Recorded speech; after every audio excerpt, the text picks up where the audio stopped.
One more copy. Yes, sir.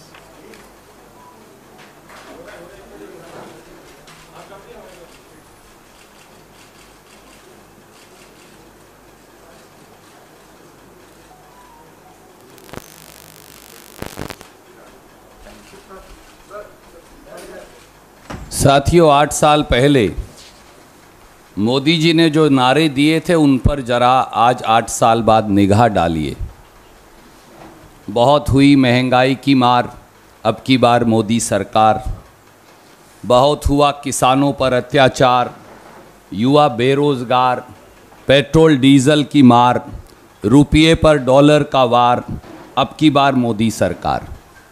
आज 8 साल के बाद सभी नारों की, वादों की, जुमलों की समीक्षा करें तो मोदी सरकार की प्रत्येक नाकामी उनके द्वारा दिए गए वादों, नारों और जुमलों के अंदर आपको देशवासियों साफ दिखाई पड़ेगी।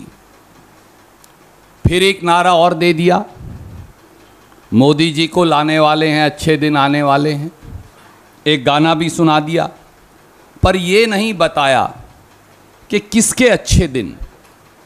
आज 8 साल के बाद तस्वीर साफ है कि मोदी जी आए तो साथ में महंगे दिन, रोजगार बिन लेकर आए। ना किसानों की आमदनी लेकर आए 2 गुना, बल्कि उन्हें दर्द दिया 100 गुना। मोदी जी आए, साथ में मंदी के दिन व्यापार बिन लेकर आए।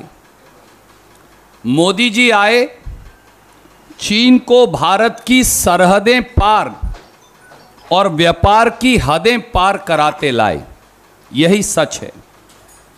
अच्छे दिनों की फ्लॉप फिल्म अब उतर चुकी है, क्योंकि आजकल फिल्म का ज़माना है। तो अच्छे दिनों की फ्लॉप फिल्म अब उतर चुकी है और छल कपट, झूठ, जुमले, प्रचार, प्रपंच, नफरत और निराशा का सहारा ले रहे हैं। लोगों के घरों का चूल्हा बुझाकर नफरत की धीमी आंच पर अपनी सत्ता की रोटियां सेकी जा रही हैं। अब अपनी नाकामियों को छुपाने के लिए इन लोगों ने अपने नारे भी बदल दिए हैं। अब ये नफरत फैलाने वाले हैं, देश को लड़ाने वाले हैं, 80-20 कराने वाले हैं, किसानों की आमदनी पर, युवाओं के रोजगार पर, छोटे लघु मझोले व्यापार पर बुलडोजर चलाने वाले हैं। यही अब उनके नारे हैं। जिन्होंने बहुत ही बेहतरीन तरीके से सारी चीज़ों का समावेश करते हुए 8 साल 8 छल, भाजपा सरकार विफल, ये बड़ा स्पष्ट और ये बहुत ही अच्छे शब्दों के अंदर, आसान शब्दों के अंदर, आंकड़ों के साथ में ये पुस्तिका जो इन्होंने निकाली है, मैं सबसे पहले तो इनको बहुत सुरजेवाला जी को और इनकी पूरी टीम को बहुत बधाई देना चाहता हूँ। बोले 8 साल पहले मोदी जी ने जो नारे लगाए उसमें सबसे महत्वपूर्ण नारा अच्छे दिन का था, जिसमें वो अपने हर भाषण के शुरू में और हर भाषण के ख़त्म में कहते थे कि अच्छे दिन आएंगे, कुछ ना कुछ साथ में लगा करके कहते थे। लेकिन आज प्रश्न 8 साल के बाद में देश की जनता कर रही है और कांग्रेस पार्टी भारतीय जनता पार्टी से ये पूछना चाह रही है कि किसके अच्छे दिन आए। क्या भारतीय जनता पार्टी के अच्छे दिन आए, जिसके 5,000 करोड़ रुपया से अधिक संपत्ति भारतीय जनता पार्टी के खातों के अंदर आ गई? अच्छे दिन तो उनके आए। या उन 2-3 धन्ना सेठों के अच्छे दिन आए जो हर रोज 1,000 करोड़ रुपया कमा रहे हैं? अच्छे दिन तो उनके आए। या उन 142 सबसे अमीर लोगों के अच्छे दिन आए जिन्होंने कोरोना की आपदा में भी 30 लाख करोड़ रुपया कमाया? तो अच्छे दिन तो इन लोगों के आए।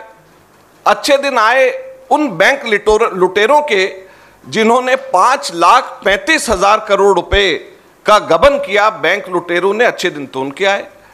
और देश की जनता जिनसे वोट अच्छे दिनों का वायदा लेकर के किया गया, उनका क्या हुआ? 1,000 रुपए का खाना खाने की गैस का सिलेंडर, 200 रुपए खाना बनाने का तेल और दाल, 100 रुपए से ऊपर पेट्रोल और डीजल देश की जनता के लिए। किसानों के लिए क्या? 3 काले कानून, आत्महत्या का दंश और मात्र 27 रुपए रोज की आमदनी ये किसानों को मिला। युवाओं को क्या मिला? 45 वर्ष की आज तक की भीषणतम बेरोजगारी ये हमारे युवाओं को मिला। एमएसएमई को, मध्यम वर्गीय जो हमारे इंडस्ट्रीज हैं, उनको क्या मिला? 60 लाख एमएसएमई तालाबंदी के कगार के ऊपर हैं और व्यापार के अंदर मंदी है। 84% लोगों की घटी हुई आमदनी है।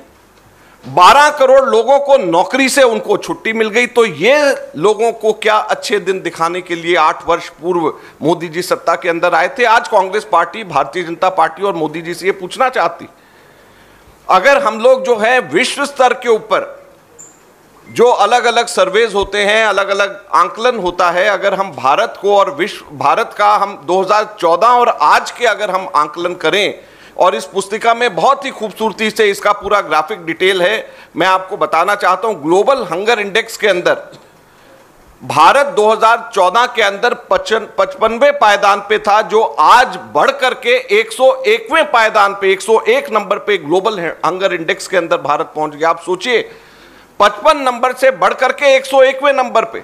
ये भारत का विश्व के अंदर ग्लोबल हंगर इंडेक्स के अंदर भारत ने इतनी प्रगति भारत के अंदर करी, जिसको ये विश्व गुरु बना रहे हैं।